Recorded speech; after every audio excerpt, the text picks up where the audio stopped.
Hello friends, group learning YouTube channel में आपका स्वागत है। फ्रेंड्स, आज हम देखेंगे जो हमारा 1 जनवरी 2022 को जो सीटेट का पेपर हुआ था, वो जो हम उसमें मैथ्स के प्रीवियस ईयर क्वेश्चन आपके लिए लेकर आए हैं।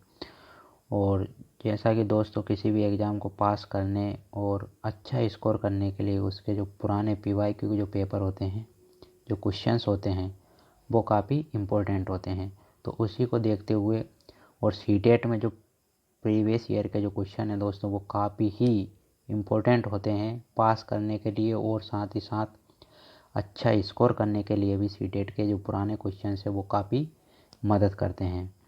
तो इसके लिए हम 1 जनवरी 2022 का जो कि सीटेट पेपर 1 के जो मैथ के जो क्वेश्चन थे वो आज हम देखेंगे। और जो बाकी के इसमें जो पेडागोजी के क्वेश्चन करेंगे दोस्तों, वो एक अलग वीडियो बनाकर सभी क्वेश्चनों की उसको हम अलग से देखेंगे। आज हम देखेंगे इसके जो सवाल जो आए हुए थे उनको देखेंगे। तो हमारा जो पहला सवाल है, एक स्कूल में 96 शिक्षिकाओं में से 3/8 शिक्षिकाएं उच्च स्कूली कक्षाओं में पढ़ाती हैं। यदि उच्च स्कूली शिक्षिकाओं का 2/9वां भाग गणित शिक्षिकाएं हैं, तो वह उच्च स्कूली शिक्षिकाएं जो गणित नहीं पढ़ाती है उनकी संख्या क्या है। तो हमें जो कुल शिक्षिकाएं दी गई है, कुल शिक्षिकाएं जो बताई गई है वो है हमारी 96। इसमें से 3/8 शिक्षिकाएं उच्च स्कूली कक्षाओं में पढ़ाती हैं। तो उच्च स्कूली कक्षाओं में जो शिक्षिकाएं पढ़ाती हैं वो हमारी कितनी है, 96 का 3/8। यदि हम इसको काट लेते हैं तो ये जाता है 12 96। तो ये 12 × 3 यानी कि 36 हमारी उच्च स्कूली शिक्षिकाएं आ जाती हैं जो कि कक्षा में पढ़ाती है। यदि उच्च स्कूली शिक्षिकाओं का 2/9 भाग गणित शिक्षिकाएं हैं, तो ये जो शिक्षिकाएं हैं गणित शिक्षिकाएं, यदि हम देखें तो इनमें जो गणित शिक्षिकाएं हैं वो क्या है, उच्च स्कूली शिक्षिकाओं का यानी कि 36 का कितना हमारा आएगा, 2/9 भाग। तो इसका 2/9 भाग निकालते हैं हम, इससे इसको काट लेते हैं। तो 9 × 36 और ये जाएगा हमारा 4 × 2 यानी कि 8। ये वो शिक्षिकाएं हैं जो गणित पढ़ाती है। तो हमें पूछा क्या गया, तो वह उच्च स्कूली शिक्षिकाएं जो गणित नहीं पढ़ाती है उनकी संख्या क्या है। तो हमारी उच्च स्कूली शिक्षिकाएं कुल कितनी है, 36, और जो गणित पढ़ाती है वो है हमारी 8। यदि इस 36 में से 8 को हम माइनस कर देते हैं तो हमारी वो शिक्षिकाएं जाएंगी जो गणित नहीं पढ़ाती हैं।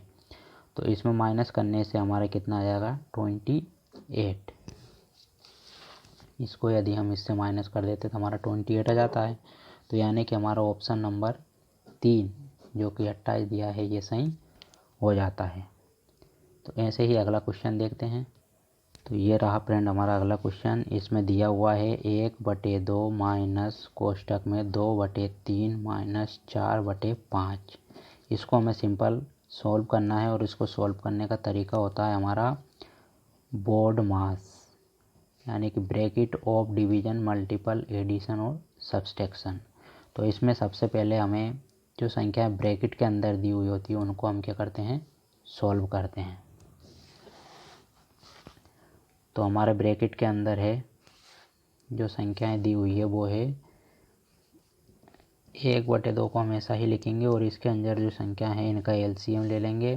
3 5 का एलसीएम हमारा 15 आ जाएगा, और इसको डिवाइड कर देंगे 3 से तो 5 आ जाएगा, और इसमें मल्टीप्लाई कर देंगे 10 आ जाएगा। 5 से इसको डिवाइड करेंगे 3, और 3 का इसमें मल्टीप्लाई कर देंगे तो हमारा 12 आ जाएगा। अब इसको सॉल्व कर लेते हैं।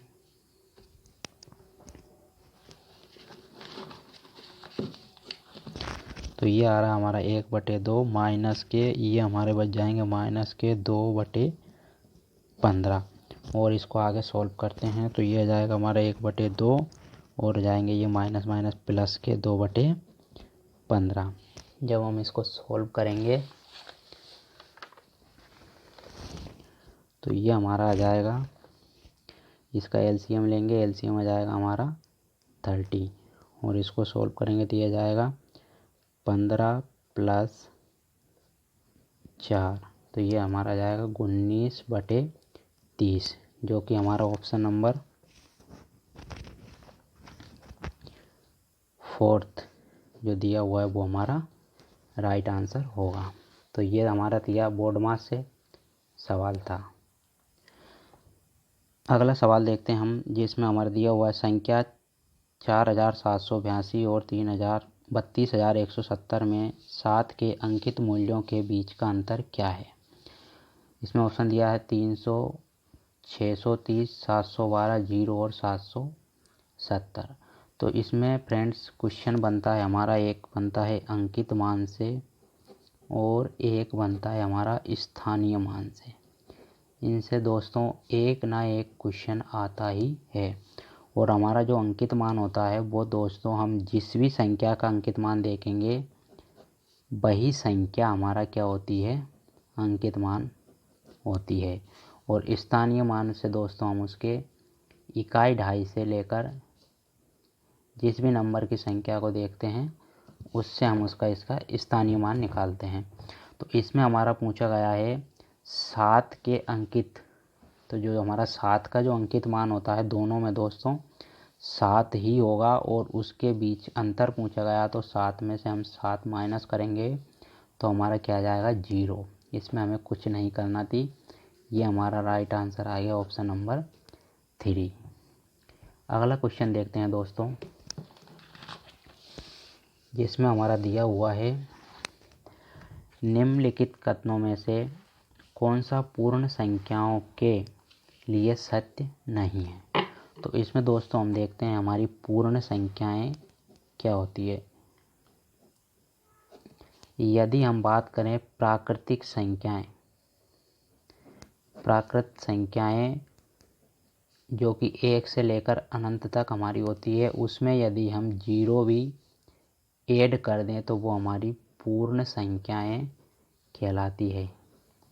यदि प्राकृत संख्या में 0 भी ऐड कर दें तो वो हमारी क्या हो जाती है, पूर्ण संख्या। और पूर्ण संख्याओं के लिए इसमें पूछा गया है, यदि हमारी पूर्ण संख्या हम 1, 2 और 3 का यदि एग्जाम्पल लें तो इसमें देखें ए की जगह 0 और बी की जगह यदि 1 रखा जाए,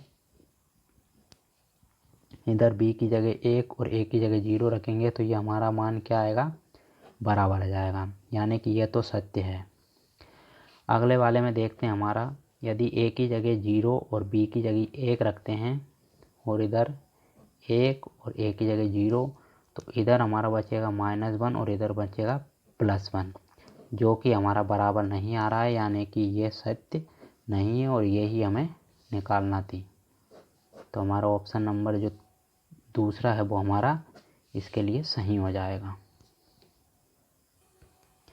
अगला क्वेश्चन लेके आए हम, जब किसी संख्या को 6 से विभाजित करने के लिए, जो कि भाज्य से दिया हुआ है, विभाजित करने के लिए कहा गया है तो रानी ने उसे 9 से विभाजित किया और उसे भागफल 21 और शेषफल 3 मिला। अपनी गलती का एहसास होने पर उसने संख्या को 6 से विभाजित किया। अब कितना भागफल और शेषफल आएगा। तो इस टाइप का क्वेश्चन को सॉल्व करने के लिए दोस्तों हमारा एक सूत्र होता है, जो कि होता है भाज्य बराबर भाजक गुणा भागफल प्लस शेषफल। इस सूत्र की मदद से दोस्तों हम इस तरह के क्वेश्चन, जो कि हमारे पेपर में एक ना एक क्वेश्चन आता ही है, उसको हम सोल्व कर सकते हैं। अब यदि हम इस क्वेश्चन में देखते हैं कि जब किसी संख्या को 6 से विभाजित करने के लिए कहा गया, तो 6 से विभाजित कर रहे हैं तो ये हमारा क्या हो जाएगा, भाजक क्या हो जाएगा 6। तो रानी ने उसे 9 से विभाजित किया, इसकी 6 की जगह उसने किससे विभाजित किया, 9 से। तो उसे भागफल 21, तो भागफल की जगह कितना मिला उसको 21 और शेषफल मिला हमारा 3। इसको यदि हम सोल्व कर लेते हैं तो इससे हमारा क्या आ जाएगा, भाज्य आ जाएगा। तो इसको सोल्व करते हैं हम।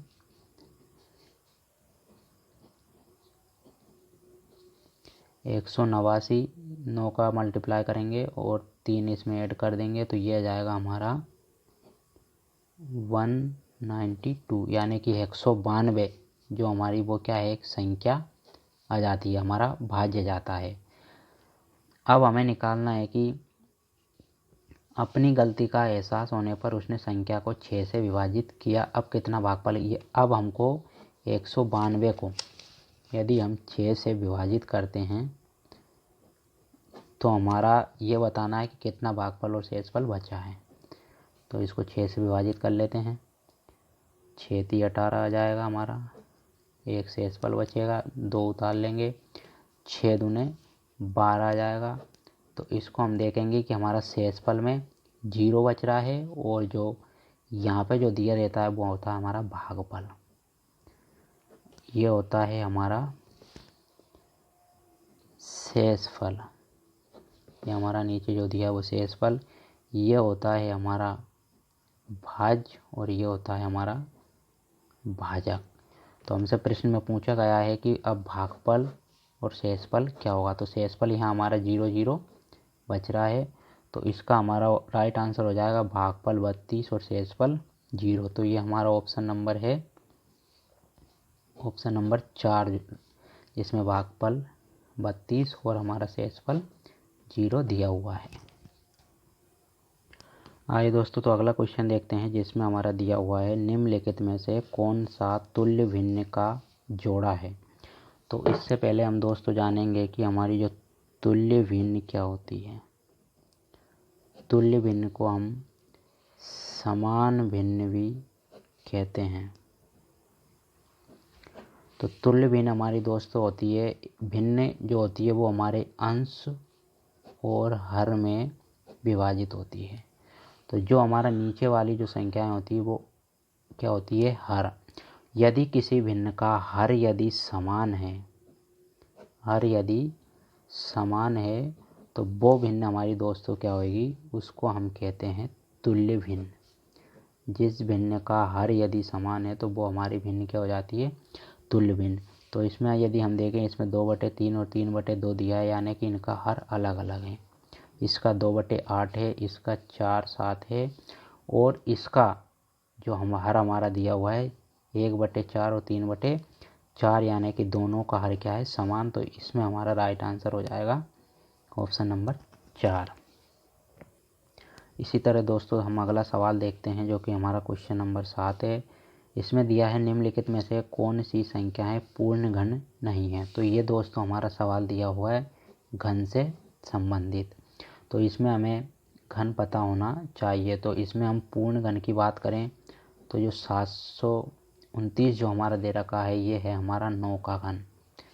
और यदि बात करें ऑप्शन नंबर 2 में जो 1000 दे रखा है तो ये हमारा 10 का घन। और यदि बात करें ऑप्शन नंबर 4 की तो ये है हमारा 6 का घन। लेकिन यदि हम देखें 333 जो कि ऑप्शन नंबर 3 है, ये हमारा किसी का भी पूर्ण घन नहीं है। तो इससे हमारा राइट आंसर क्या हो जाएगा, ऑप्शन नंबर 3। इसी तरह अगला क्वेश्चन हमारा जो दिया गया है वो दिया है मूल्य से संबंधित। एक सिका एक ईंट भट्टा पर ईंटें खरीदने गई। ईंटों का मूल्य 2500 रुपये प्रति 1000 ईंटें था।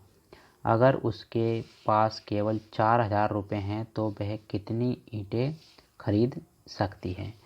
तो इस सवाल को सॉल्व करने के लिए दोस्तों हमें क्या करना है कि हमें लिखना है कि जो दिया है 2500 रुपये में हमें दोस्तों कितनी ईंटें मिलती है, 1000। 2500 रुपये प्रति 1000 ईंटें ये हमारा दिया हुआ है। हमें निकालना है 4000 का, तो उसके पहले हम निकालेंगे 1 रुपये में कितनी ईंटें मिलेंगी। तो 1 रुपये में हमारी ईंटों की संख्या आ जाएगी 1000 बटे 2500। और हमने निकालना है 4000 का, तो हम 4000 का इसमें गुणा कर देंगे। तो 4000 रुपये में ईंटों की संख्या जो हमें ज्ञात करना है तो ये आ जाएगी हमारी 1000 बटे 2500 और इंटू 4000। अब जाके हमें दोस्तों इसको काटना है और सॉल्व करना है।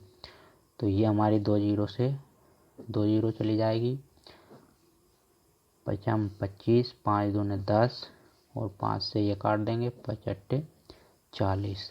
तो ये हमारा बचा है 2 और इधर बचा है हमारा 800, और यदि इसका हम मल्टीप्लाई करें तो ये हमारा आ जाता है 1600, जो 4000 रुपये की जो कितनी ईंटें आएंगे दोस्तों, 1600। तो इसका हमारा जो राइट आंसर हो जाएगा ऑप्शन नंबर 2, जो कि दिया हुआ है 1600। तो इस तरह दोस्तों ऐसे सवाल करते हैं। आइए देखते हैं और आगे के क्वेश्चन। अगला सवाल देखते हैं दोस्तों, जो कि हमारा एक सिंपल आयत और वर्ग से लिया हुआ है, और इससे भी एक ना एक क्वेश्चन हर बार दोस्तों पेपर में देखा ही जाएगा।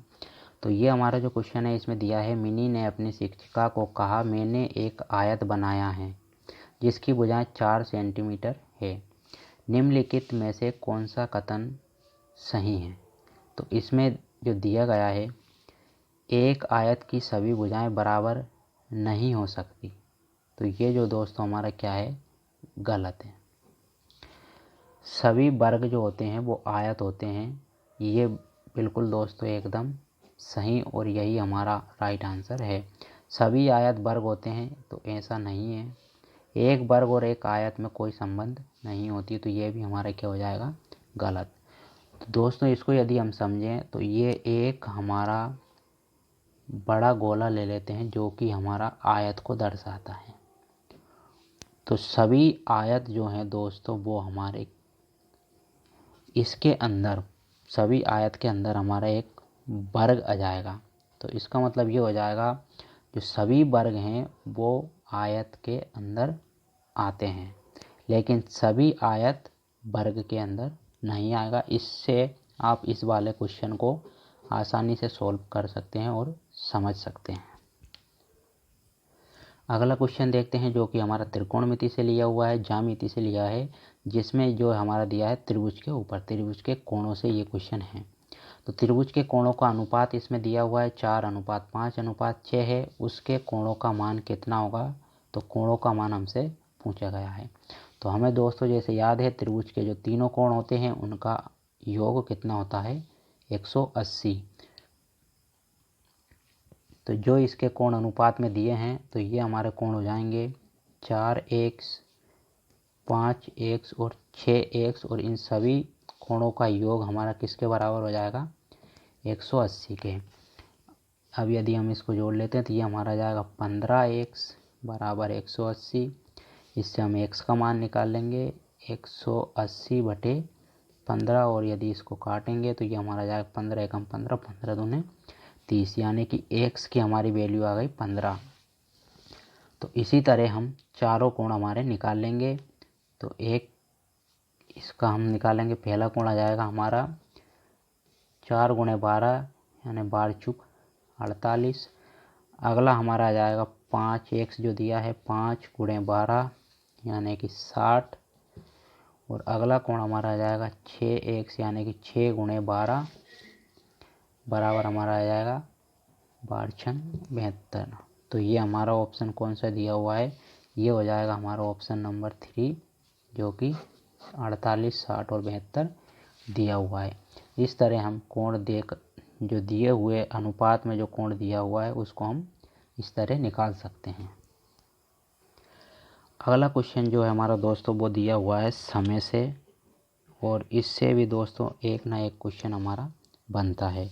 इसमें दिया हुआ है कि रागिनी दोपहर के 2 बजे स्टेशन पहुंचती है, उसे अलीगढ़ के लिए रेलगाड़ी लेनी है। 4 रेलगाड़ियां, रेलगाड़ी ए, बी, सी और डी के छूटने का जो समय दिया है क्रमशः 17:05, 4:32, 18:30 और 19:15 है।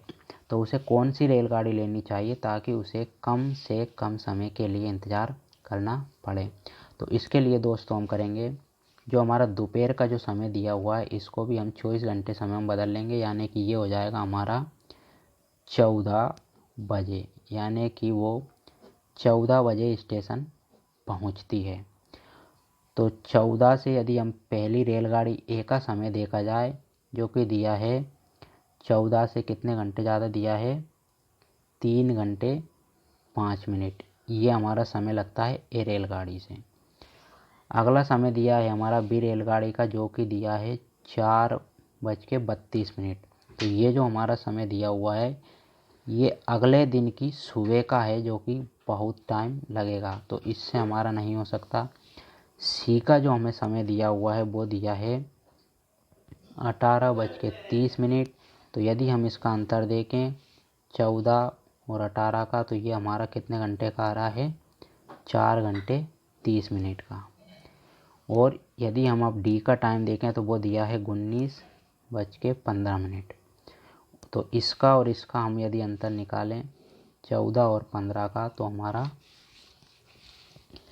ये निकल कर आएगा 5 घंटे 15 मिनट। तो इसमें पूछा गया है सबसे कम समय के लिए इंतज़ार करना पड़े तो हमारी कौन सी रेलगाड़ी सही होगी। वो होगी हमारी रेलगाड़ी ए, यानी कि ऑप्शन नंबर ए हमारा क्या हो जाएगा इसका राइट आंसर। इस तरह हम इस समय वाले क्वेश्चनों को सॉल्व कर सकते हैं। अगला क्वेश्चन हमारा दिया गया है दोस्तों, रीता अपने क्षेत्र के वार्ड की सदस्य है। वे 11 × 16 फीट आकार का एक सामुदायिक कमरा बनाना चाहती है। उसमें 1.5 × 1.5, 2 × 2, 2.5 × 2.5 और 3 फीट सामुदायिक कक्ष के लिए उन्हें किस प्रकार की टाइल खरीदना चाहिए ताकि वह टाइल को बिना काटे बिछा सके। तो इस क्वेश्चन के लिए दोस्तों हमें ऐसी संख्या देखना है जो कि 11 × 16 को बराबर काट दे और शेषफल ना बचे, पॉइंट में आंसर ना आए। तो इस तरह का सवाल हम ऑप्शन से ही सॉल्व करेंगे। तो इसको यदि दोस्तों हम 1.5 और 1.5 से डिवाइड करेंगे तो ये हमारा पूरी तरह क्या हो जाएगा, कटेगा नहीं। अगली संख्या हमारा अगला ऑप्शन हम देखते हैं 2 × 2। तो इसको यदि हम 2 × 2 से डिवाइड करें तो ये हमारा आ जाएगा 8 और फिर 1 2 से और काट देंगे तो ये हमारा आ जाएगा 4, यानी कि ये संख्या इससे पूरी तरह डिवाइड हो गई और ये हमारा आ गया 11×4 = 44। तो हमारा यही आंसर क्या हो जाएगा दोस्तों, राइट हो जाएगा। और बस इसी तरह हमें ऑप्शन से ही इसको चेक करना है। अगला क्वेश्चन दोस्तों हमारा लिया गया है पैटर्न से, जिसमें कि एक पैटर्न दिया हुआ है और इसका अवलोकन करना है और हमें बताना है कि हमारा अगला पद क्या आएगा। तो इसमें हमें इस सबको सॉल्व करने, कैलकुलेशन करने नहीं बैठ जाना है। इसको बस हमें पैटर्न वाले क्वेश्चन को बस पहचानना होता है कि किस तरह से इसमें पैटर्न सीरीज बनाई गई है। इसमें यदि हम देखें तो एक 9 का दिया है और यहाँ भी एक संख्या लिखी है, तो यहाँ पे एक आया हुआ है। इसमें यदि देखें तो 9 और 8 दो संख्याएं लिखी है, इसलिए यहाँ 2 लिखा है और इधर भी 1 और 2, इसको 1 बढ़ा दिया है क्रम से। यहाँ 3 दी है और यहाँ 3 लिखा है, उसी तरह 1 2 3 हमने लिखा है। यहाँ पे 4 दिया है, 1 2 3 4, तो यहाँ 4 लिखा है और 1 2 3 4 ऐसे यहाँ लिखा है। तो अगला जो हमारा पैटर्न होगा वो होगा हमारा 9 8 7 6 तो हमारा दिया है। अगला हमारा आ जाएगा 5 और यहाँ पे हमारा आ जाएगा 5 और डिवाइड ये ऐसा कैसे ही रहेगा। और इधर हमारा जो 4 तक दिया हुआ तो एक और बढ़ जाएगा, 1 2 3 4 और 5। तो ये हमारा अगला पैटर्न बनेगा जो कि हमारा ऑप्शन नंबर दिया हुआ है 3 में। तो यही हमारा राइट आंसर हो जाएगा। तो आज का हमारा दोस्तों अगला और लास्ट क्वेश्चन है जो कि हमारा दिया गया पैसों से संबंधित, जिससे भी दोस्तों एक ना एक क्वेश्चन हर बार पूछा जाता है। प्रियांशु के पास 10 रुपये और 20 रुपये के नोट हैं। वह 50 बनाने के लिए 20 के 2 नोट और 10 के 1 नोट का उपयोग करती है। यही राशि बनाने के लिए अन्य कितने तरीके और हो सकते हैं यदि हम दोनों ही नोटों का प्रयोग करना हो। आप नोटों के दिक् स्थान व्यवस्था को उपेक्षित कर सकते हैं। तो हमें दोस्तों ऐसे ही और कितने प्रकार से हम 50 रुपये बना सकते हैं 20 और 10 रुपये के नोटों का प्रयोग करके। तो हमारा पहला तरीका तो इन्होंने दिया हुआ है 20 के 2 नोट और 10 का 1 नोट यदि हम मिलाते हैं तो हमारे 50 रुपये हो जाते हैं। ऐसे ही यदि हम और कितने तरीके से 50 बनाते हैं, यदि हम 20 का 1 नोट लें और 10 के 3 नोट लें तो भी हमारे 50 रुपये बन जाते हैं। तो एक तरीका हमारा ये और हो गया। तो और हम इसके अलावा दोस्तों 50 रुपये नहीं बना सकते 20 और 10 के नोटों को मिलाकर। तो हमारा इसके अलावा एक हमारा ये तरीका और है। तो इसमें हमारा एक तरीका है और इससे हमारा राइट आंसर क्या हो जाएगा, ऑप्शन नंबर 2। तो दोस्तों कैसी लगी आज की वीडियो आपको कमेंट सेक्शन में ज़रूर बताएं, और अभी हम ऐसे ही वीडियो आपके लिए लेकर आते रहेंगे। मैथ के प्रीवियस ईयर जितने भी क्वेश्चन हैं वो सभी हम आपको इस चैनल के माध्यम से सॉल्व कराएंगे। बस आप चैनल को सब्सक्राइब कर लेना दोस्तों, ताकि आपको जो भी वीडियो आए वो मिलती रहे। धन्यवाद।